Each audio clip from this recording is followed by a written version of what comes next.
Syracuse tries to make it 3 straight wins. This time they'll have to take down the Miami Hurricanes. Breaking it down for you here on Cuse Countdown, Tyler Rocky, Jenna, Fink, Gill, Gross. Now, when you look at both of these teams coming off of very different scenarios, you look at Miami, a team that last season was a 6th seed in the tournament but lost early on. Meanwhile, Syracuse made a bit of a miracle run. But this year, Syracuse on the up and up, Miami on the down down. Yeah, they've really had, their record is really improving. I think it comes down to some of their marquee wins that they've had, especially at Duke, a 95-91 overtime upset. Definitely a confidence booster for the Orange. This Miami program looked like it was on the rise in the days of Angel Rodriguez, Sheldon McClellan. This FBI probe has hit them hard, though. 0 freshmen in this incoming class. That hurts. Right, exactly. Meanwhile, Syracuse, they brought in a couple freshmen this year, both of which have made a little bit of an impact here in 2019. Now, looking ahead to this Miami game, this is a Hurricanes team that is hovering around 500. Meanwhile, Syracuse, right near the top of the ACC. How does the Orange avoid an embarrassment on their home floor? Well, it's pretty simple. They just need to execute from downtown, and that's really been the key over the last 2 games. Against Georgia Tech, they only shot 21% from beyond the arc. Not so impressive. But against Pittsburgh, they shot a career high, or season's best, 46%.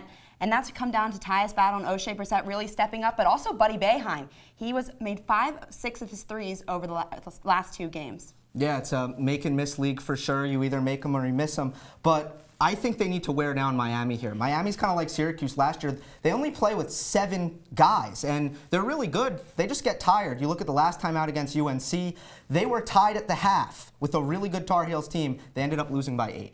Now, again, we saw this last year where Syracuse sometimes collapsed in those second halves. Does Miami collapse in the second half? Miami collapses in the second half again, I think. 64-56, the Syracuse wins this. And to me, you look at what Miami's offense likes to do. Chris likes getting him in space, using his quickness, using the ball screen. None of that is really the go-to against the 2-3 zone. I think the Orange defense shines here. I totally agree. I think Syracuse is going to win this one 73-65, and there's really a lot to like about this team. They're riding a 2-game win streak. Miami, on the other hand, has lost 4 of its last 5 games, and also their shooting accuracy is on the up and up right now. They're getting better looks from the 3, and I think that's going to make the difference in this next game. I'll make it a clean sweep. I think Syracuse also wins this one. 78-65 is my pick. Syracuse, or rather Miami, the only team in the ACC that has a negative rebounding margin. So that's going to loom large against players like Pascal Chukwu, who's been rebounding the ball very well lately. That's going to do it for us here on Cuse Countdown. For Jenna, Fink, and Gill Gross, I'm Tyler Rocky. Enjoy the game.